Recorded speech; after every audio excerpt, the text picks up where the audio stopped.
Assalamualaikum warahmatullahi wabarakatuh. Jadi untuk video kali ini kita akan melakar graf laju masa berdasarkan rumus ataupun persamaan yang dibagi. Contoh soalannya adalah seperti yang berikut. Suatu zarah bergerak pada suatu garis lurus. Dalam tempoh 8 saat pertama, lajunya V meter per saat. Pada masa T saat diberi oleh hubungan V sama dengan 10 tolak 3 per 4 T. Dalam 2 saat berikutnya, zarah itu bergerak dengan laju seragam 4 meter per saat. Lukis satu graf laju masa untuk mewakili gerakan zarah itu dalam tempoh 10 saat tersebut. Jadi graf laju masa kita ni adalah untuk tempoh 10 saat. Dan daripada 10 saat ini, 8 saat yang pertama kita akan plot berdasarkan rumus V sama dengan 10 tolak 3 per 4 T ni. So nanti kita akan gantikan nilai T sama dengan 0 dan T sama dengan 8. Nanti kita tengoklah sama ada kita akan dapat satu garis lurus yang menaik ataupun satu garis lurus yang menurun.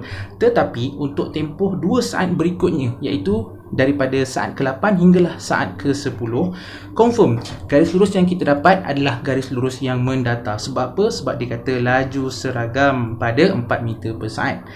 Jadi tanpa buang masa, jom kita gantikan nilai T sama dengan 0 dan T sama dengan 8 ke dalam rumus ni.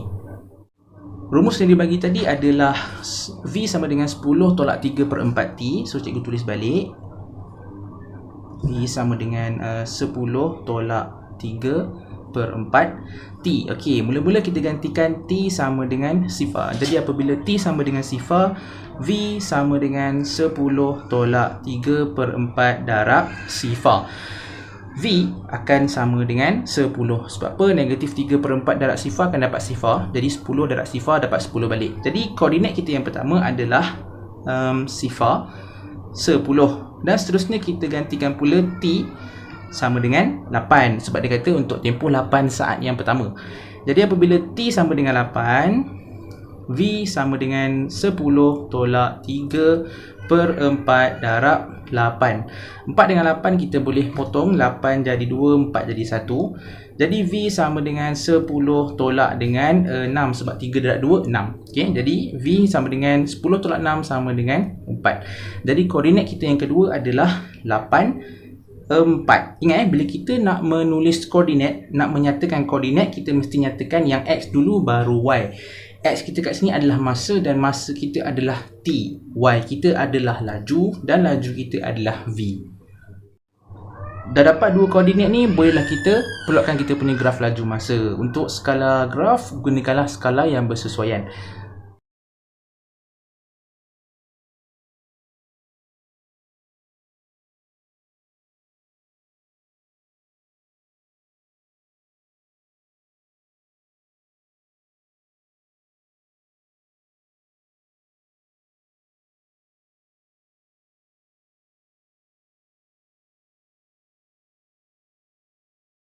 Ini skala yang cikgu gunakan. Jadi tadi masa kita gantikan T sama dengan 0, kita dapat V sama dengan 10. Jadi T 0, V 10 di sini. Seterusnya tadi kita gantikan T sama dengan 8, kita dapat V dia 4. T 8, V 4. T 8 di sini. Okey. V 4 di sini. Okey, lepas tu untuk 2 saat yang terakhir dia kata laju seragam 4 meter per saat. Jadi 4 meter per saat kat sinilah. Jadi untuk 2 saat yang terakhir di sini. Jadi kita ambil pembaris, kita just hubungkan saja ke semua titik-titik ini. Dah siap, inilah kita punya graf laju masa berdasarkan kehendak soalan ni. Disebabkan video tadi tu sangatlah pendek, even tak sampai 4 minit pun, so cikgu decide untuk sambung lagi melakar. Cuma melakar berdasarkan rumus ataupun persamaan, cikgu cuma ada satu soalan tadi tu je dalam buku yang cikgu gunakan ni lah. Even dalam buku cikgu satu lagi, langsung tak ada soalan yang minta kita melakar. Tu lagi tak elok lah pada cikgu, seolah-olah student dah faham cara melakar dan student dah tahu maksud di sebalik lakaran. Cikgu lagi suka buku ni lah, at least dia ajar kita macam mana nak melakar apa semua. Jadi seterusnya ni kita akan melakar, tapi melakar graf laju masa berdasarkan struktur ayat. Macam contoh soalan ni yang nombor 3 ni lah. Okay, kita pergi satu persatu. Lukis satu graf laju masa bagi setiap situasi berikut.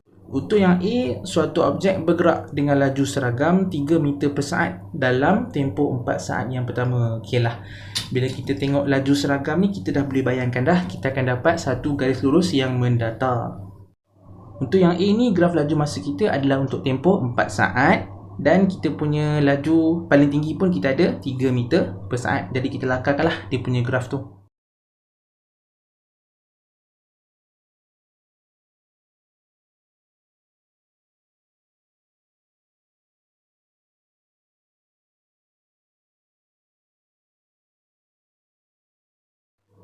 Jadi ini adalah skala yang cikgu gunakan untuk graf cikgu. So kita buatlah satu garis lurus yang mendatar pada kelajuan seragam 3 meter per saat untuk tempoh 4 saat yang pertama, iaitu daripada saat sifar sampailah saat yang keempat. Jadi okey, ambil pembaris, buat je satu garis lurus yang mendatar. Okey, jadi inilah kita punya graf laju masa untuk soalan yang A ni. Kamu jangan pelik kenapa kita punya graf laju masa ni tak mula daripada titik asalan.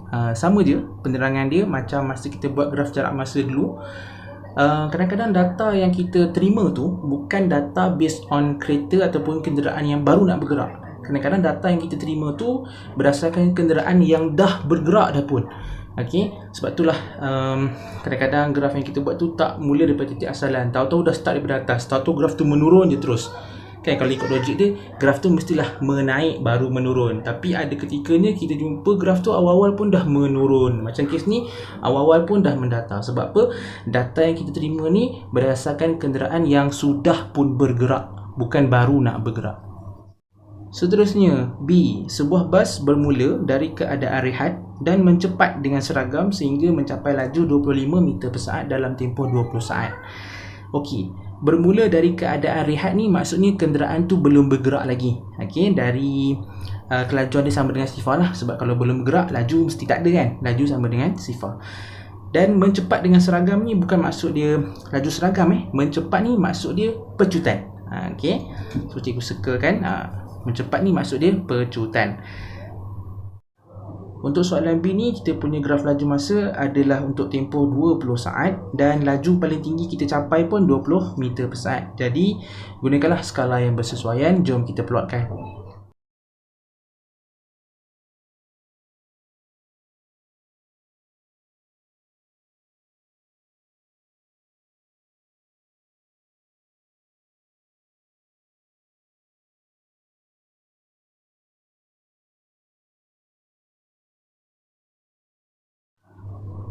Okey, ini graf ataupun skala graf yang cikgu gunakan. Okey, dia kata tadi bas tu bermula daripada keadaan rehat, iaitu daripada titik asalan lah. Okey, laju sifar dan dia baru nak mulakan perjalanan. Dia pecut sehingga mencapai kelajuan 25 meter per saat untuk tempoh 20 saat. Jadi untuk tempoh 20 saat, okey, kelajuan dia 25 meter per saat. Okey, ini kita punya graf. Ambil pembaris dan kita just hubungkan sahaja. Dah siap. Okey, yang last ni, untuk yang D, suatu zarah mencepat dari keadaan pegun dan mencapai laju 10 meter per saat dalam tempoh 2 saat. Dalam tempoh masa 1 saat berikutnya, zarah itu melambat sehingga lajunya menjadi 6 meter per saat. Dalam tempoh 2 saat berikutnya, zarah itu bergerak dengan laju seragam 6 meter per saat. Mencepat dari keadaan pegun ni sama je maksud macam kita buat soalan yang B tadi, iaitu bas bermula dari keadaan rehat dan mencepat dengan seragam. Dia sama je maksud dia. Okey. Untuk tempoh 1 saat berikutnya, zarah itu melambat. Okey. Kalau tadi mencepat ni, graf kita tu akan naik lah. Okey. Yang 1 saat berikutnya dia melambat, so graf kita tu akan menurun. Dan lepas tu untuk tempoh 2 saat yang terakhir ni, zarah ini bergerak dengan laju seragam. So dia akan jadi satu garis lurus yang mendatar. So daripada sini pun kita nampak dah kita ada 3 garis lurus lah nanti pada graf laju masa kita tu.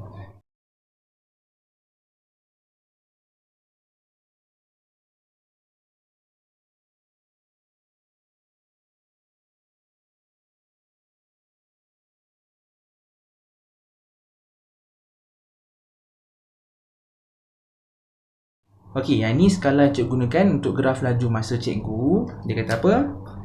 Zarah itu mencepat dari keadaan pegun dan mencapai laju 10 meter per saat dalam tempoh 2 saat. Okey, daripada keadaan pegun, maknanya kata daripada kenderaan tu tak bergerak lah. Daripada laju dia sifar, dia akan naik mencapai 10 meter per saat untuk 2 saat yang pertama. 2 saat yang pertama di sinilah.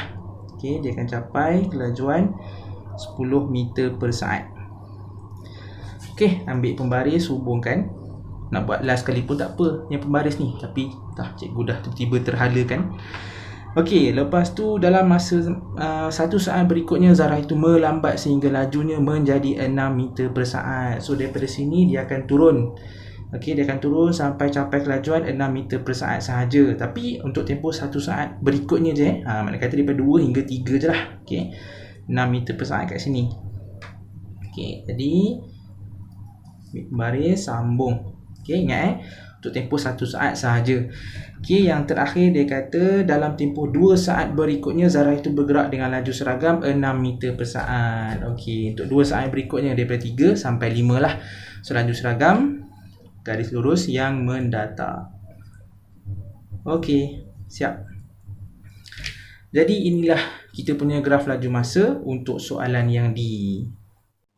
Jadi itu sahaja video kita untuk kali ini. Buat siapa-siapa yang nak buat kelas online dengan cikgu, tanya mak ayah. Kalau mak ayah kata okey, WhatsApp cikgu. Jadi buat siapa yang belum subscribe dulu. Jangan lupa tekan butang like. Nak komen, silakan komen, dialu-alukan. Dan jangan lupa share pada kawan-kawan biar lebih ramai lagi yang dapat manfaat bersama. Okey. Jadi terima kasih buat yang sudah menonton. Sampai jumpa lagi. Assalamualaikum.